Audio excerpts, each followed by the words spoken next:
squirrel, where? No, seriously, Carl, you're a very inspiring man, I have to say, and this is the reason why I've chosen you to come onto the show. Tell us a little bit about what you do, because you do all sorts, don't you? Well, I guess most of the time I am a care worker. That's my job, but that's the boring me. That's not the boring me. That's the pay the rent me. I guess I do a bit of video. I do make music, make films, occasionally do a bit of painting, do a bit of performing. I wouldn't say I'm an actor, but I'm more of a performer than an actor. And yeah, I think does that cover everything? Well, not quite, because actually you're hiding a lot of light under your bushels, actually. In fact, before we get onto the particular light under your bushel, I'd like to start on just getting to know you a little bit better. So, what's your background, and how did you come to be on this wonderful, eclectic, creative path? I don't know. I think part of I've always got ideas popping off in my head like sort of like popcorn. Go pop, pop, pop, pop, pop. So I guess trying to action on some of those ideas and get them nailed down is part of the thing that put me on the path to that. I'm not sure. It's kind of what I've always done. I think part of it, I'm really pleased to be living now here at this moment, because technology means it's a lot easier for someone to be able to make films, to be able to make music, to do all these different sorts of things, and sort of like not have to specialize or be a millionaire. Okay, fair enough. And what was the starting point for you? I mean, do you think it was film that was a starting point, or was it music originally? Something that I remember was when Jilted John, Gordon is a Moron, was being played on Top of the Pops, which for the American listeners out there is a chart show, and there's a song called Gordon is a Moron, which was a kind of novelty punk song, and it made my Uncle Don leave the room in disgust and rage. And I remember that moment of thinking, wow, it doesn't sound that bad, but this music, seems to be a fairly powerful thing. So you were already causing controversy just by listening to music. This is fantastic. Well, no, yes. Controversy to people who are easily controversized, if that's the word. I'm not even sure that is a word, you know. Words, schmerds. Schmerds? I'm not even sure that is a word. Carry On Karen says she used to love that song, and Jack Chandler loved Jilted John. And Jack Chandler's just popped up. I've been out with a girl. Her name is Julie. It seems I take it that's significant. Yeah. We've all been out with Julie, and it's not Gordon that's the moron. I don't want to spread any more rumours. Oh no! You see, this is the problem. You see, this is how rumours start. Now, talking of rumours, a little bird tells me that you secretly like to be very spontaneous with a lot of your filming. So much so, you have your own video vlog on YouTube, don't you? Yes, I think doing the films and doing YouTube as Dull Bedsit blog, it's really weird. I find it very difficult to talk about myself as the C word. When I'm on YouTube, I'm the Dull Bedsit blogger. It's one of the great things about the internet in that you can reinvent yourself. Well, not necessarily reinvent yourself. You can put on a front, because the actual real Carl isn't that interesting. But, I'm able to put on a more confident front being the Dull Bedsit blogger, and it's sort of like a bit of a mask that I can hide behind, which I quite enjoy. Well, you say you're hiding the real Carl, who you claim is not interesting. I like to differentiate that fact and actually claim that you are actually more interesting. So, who is the real Carl for those who are out there? I don't know. I don't know who the real Carl is. I hid them a long time ago. They're being held hostage in the basement. Held hostage in a basement. Oh my god, it's getting interesting already. Well, they kept telling me to stop doing stuff, so I said, no, get down there. Yeah. In other words, fuck it, let's do it. Yeah. Doing it is the magic.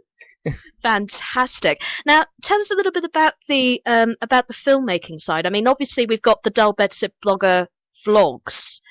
So why film? Why is it one of the many strings of interest to you? Well, again, when I was younger, I remember my parents being offered a video camera that might have been a little bit dodgy, so they didn't get it in the end. But as soon as I saw it, I thought, oh yeah, I want to have a go at making my own film. And in my 11-year-old brain, I wanted to make a film that I called 4 Pointless Murders. 4 pointless murders. Yeah. What? And it was going to involve me going to the butchers and getting the tongues, intestines, and eyeballs and stuff like that, and making. I haven't made this film yet. I keep thinking if I did make it and put it on YouTube, it'll probably get immediately flagged and I'll get chucked off YouTube. That's the joy of an overactive 11-year-old imagination. And of course, it's gone completely from there, really, hasn't it? Yeah, loads of I'm always getting ideas for doing film, and I try and work on those films and get things together. Go and have a look at www.youtube.com/dullbedsitblogger, all one word. I'm dull, I live in a bedsit, and I blog. Easy peasy to remember. Oh, no, you see, dull is the wrong word here, Carl, I still say. And I know a lot of the chat room are going crazy for you at the moment. But I think what's going even more crazy is the fact that I have apparently dropped the first F-bomb. Yes, guys, I did indeed swear. This is true. Now, Carl will tell you that self-expression is quite a huge thing. I mean, would you say that you find more self-expression possible in film as you're doing it, or on stage as you perform? That's very difficult to say. Because the thing is, if you're performing on stage, you're working to a script, so you're not necessarily doing things. Whereas when I'm making my films, I can try and get stuff out there that's on my mind in my own particular way.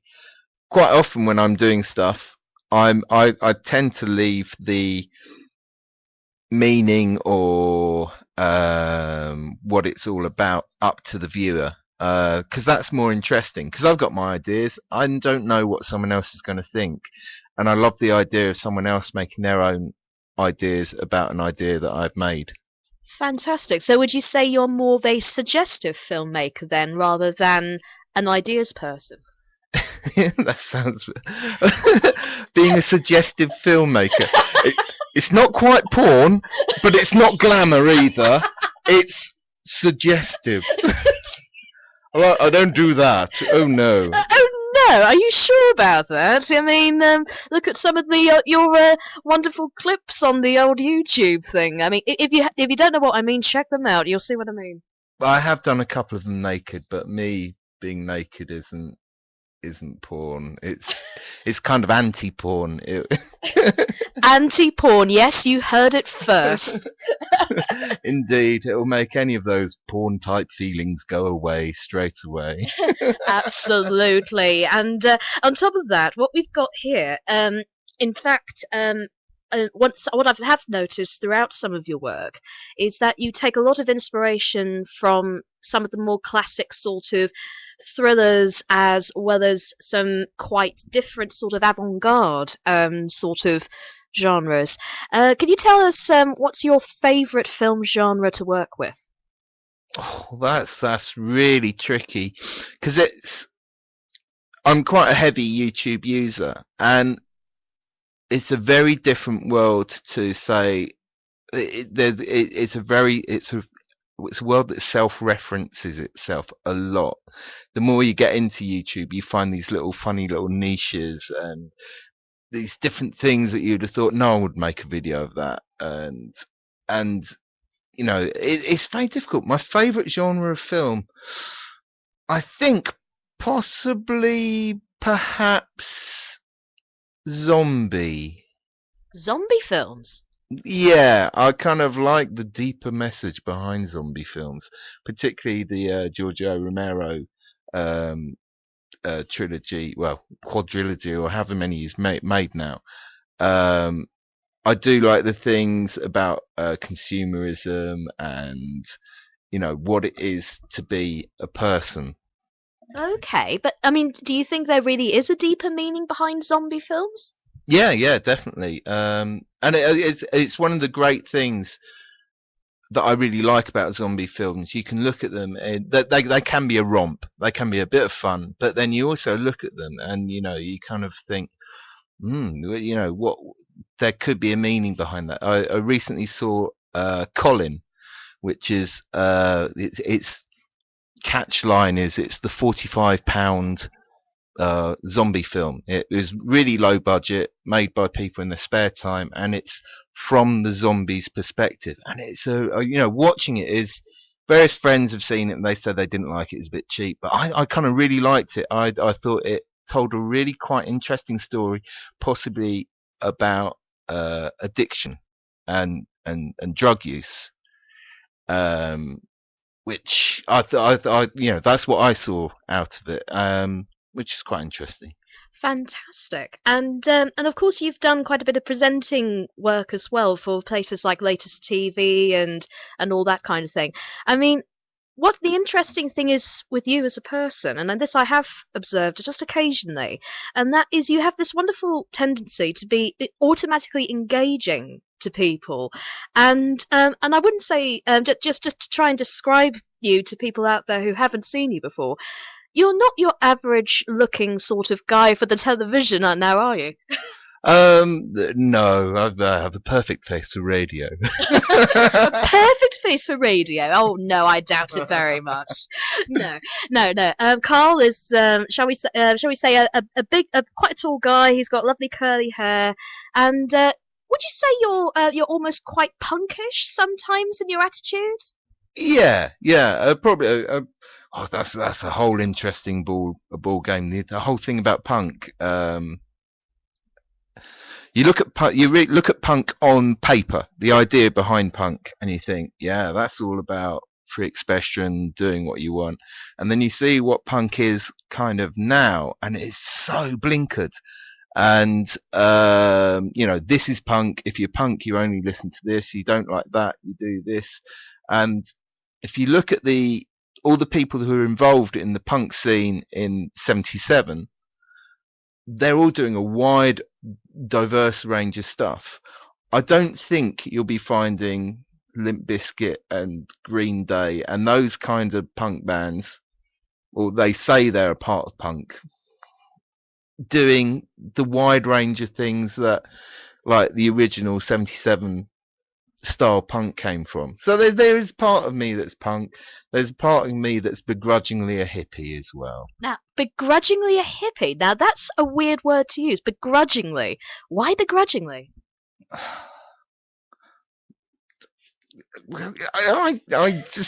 I'd rather be.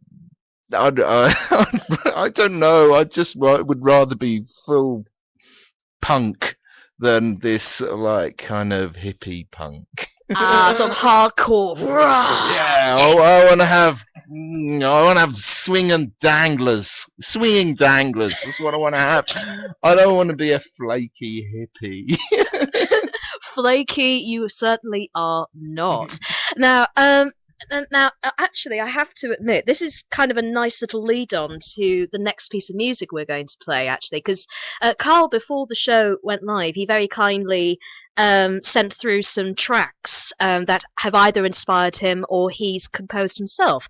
And in fact, what we're going to go on to shortly is one of his own compositions. Now, just a little bit of a lead up as to the sort of things that have gone in. The previous track to before we started talking, the Las Vegas Mermaids and Bus Driver.